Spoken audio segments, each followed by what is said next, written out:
Bonjour à tous. Pour ce curé enragé numéro 62, je voudrais vous parler du dressage en cours. Le dressage de qui? De nous. Et en cours à cause du Covid, bien sûr, mais aussi à cause de nos représentants au Parlement. Et je vous parlerai dans une deuxième partie de cette loi que l'on a fait voter à 4 h du matin la nuit du 31 juillet, sans que personne ne s'en aperçoive, une loi qui permet maintenant de tuer les petits-enfants quelques jours avant leur naissance. Donc avec des femmes qui ont plus de 8 mois, 9 mois de grossesse.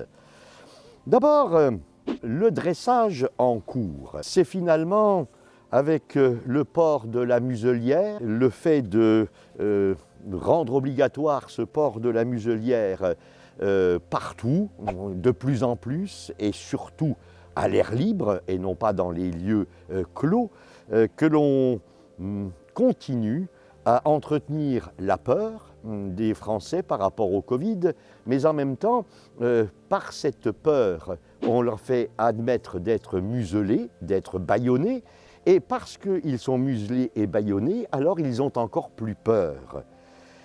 Sur LCI, par exemple, on peut apprendre que la Mayenne, le département de la Mayenne, est un nouveau cluster. Alors cluster, il faut dire cluster parce que d'abord c'est américain, anglais, ça fait sérieux, ça fait scientifique. En fait, ça veut simplement dire que c'est un foyer d'infection. Et on nous dit que le département de la Mayenne est un nouveau foyer d'infection, que le Covid va repartir, que nous allons tous mourir, etc. Et c'est la raison pour laquelle le préfet de la Mayenne a rendu obligatoire la muselière, le masque dans 69 communes de ce département. Or, quand on se penche sur le cas de la Mayenne, on remarque d'abord qu'il n'y a personne en réanimation. C'est bizarre, pour un Covid qui reprendrait, il n'y a personne en réanimation. Donc peut-être y a-t-il des gens qui ont le Covid, le coronavirus en Mayenne, mais ils ne sont pas malades et leur corps élimine cette mauvaise, très mauvaise grippe.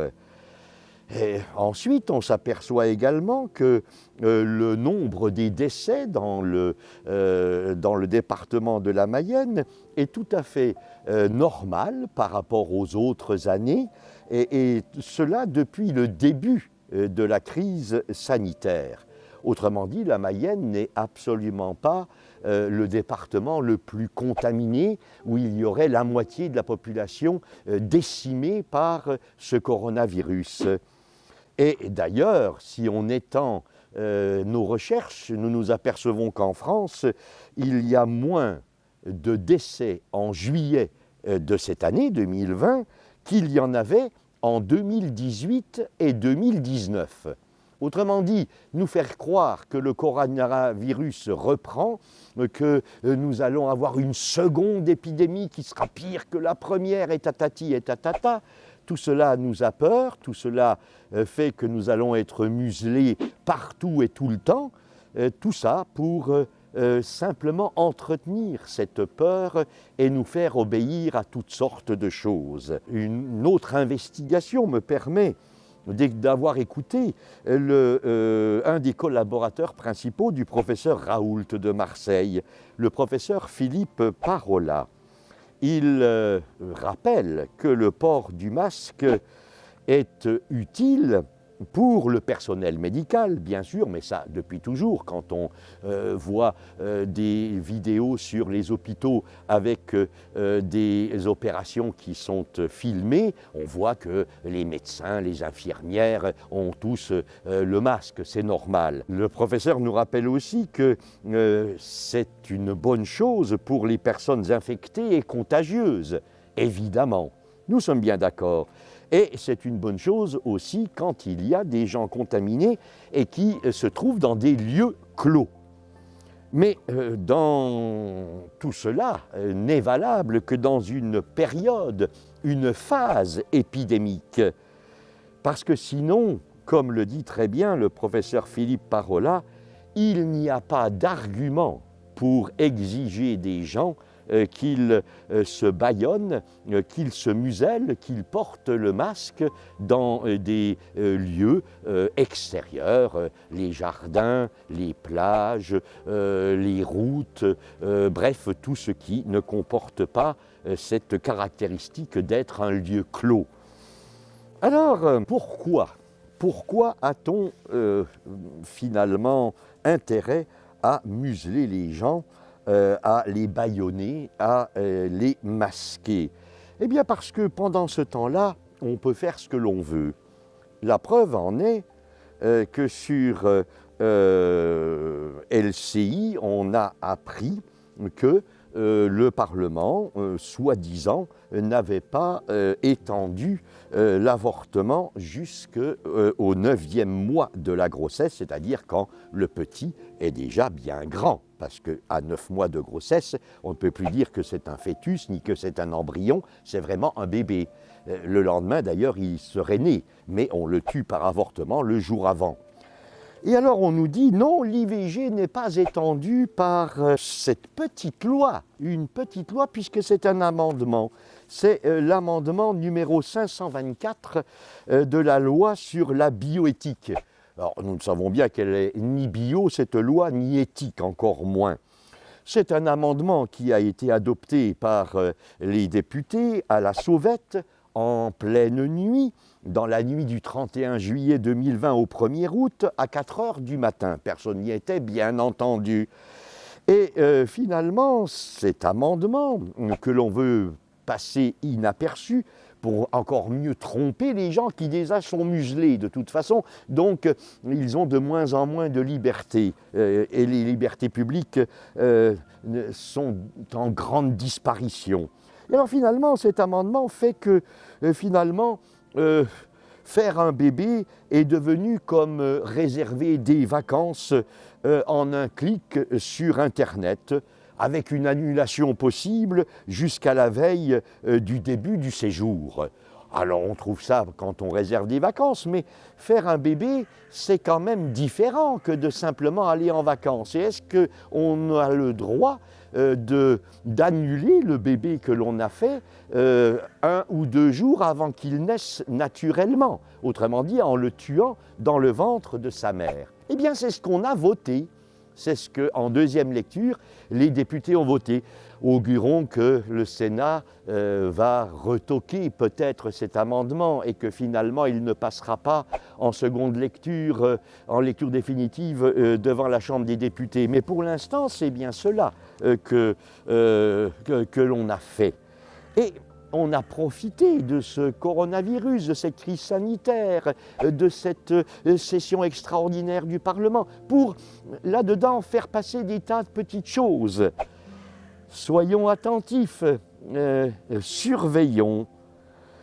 Alors bien sûr, on nous dit « Ah, mais ça n'est pas, on n'a pas voulu étendre l'IVG, on a voulu simplement étendre l'IMG ».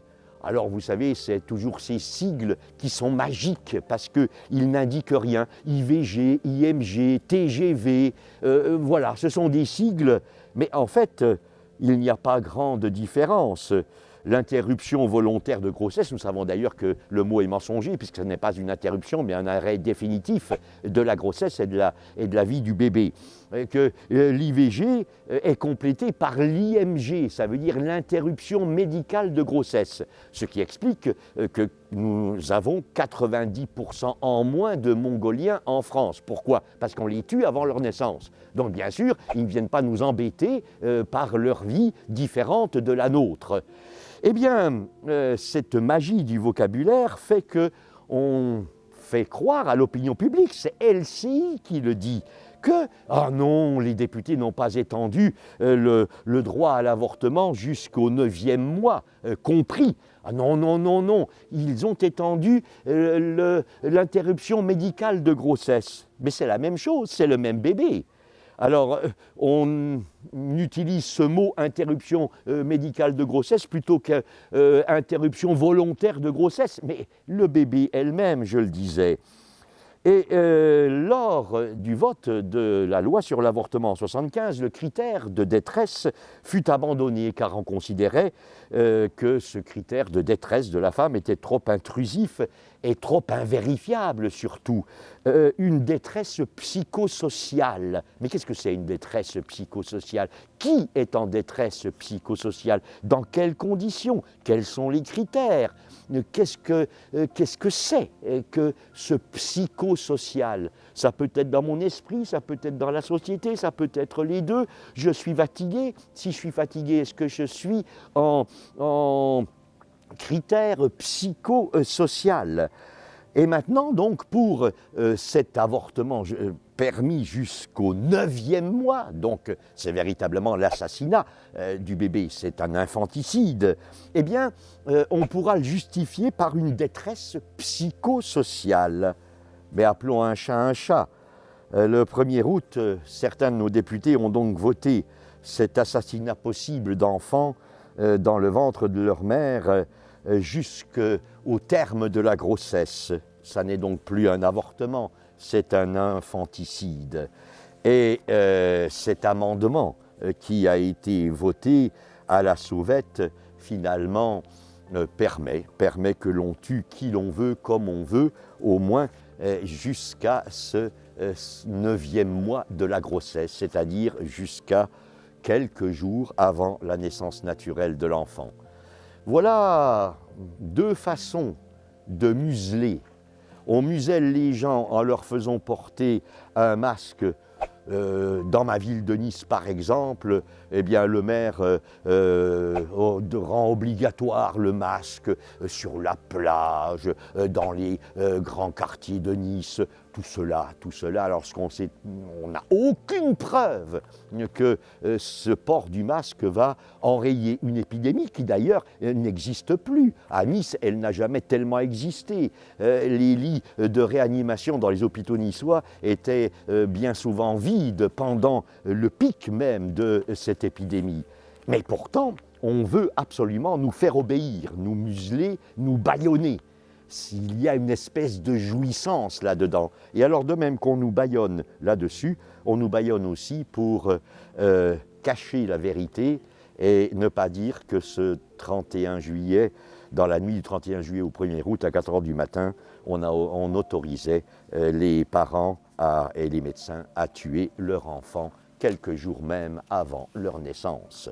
À nous d'être vigilants, à nous d'être libres, à nous d'éradiquer de nos esprits ce nouveau Dieu de la sécurité, ce nouveau Dieu du confort, ce nouveau Dieu de la consommation, au détriment de la liberté. Car finalement, si nous sommes créés à l'image et à la ressemblance de Dieu, c'est bien en étant des êtres libres. Alors soyons libres, c'est ce que je vous souhaite, c'est ce que je nous souhaite.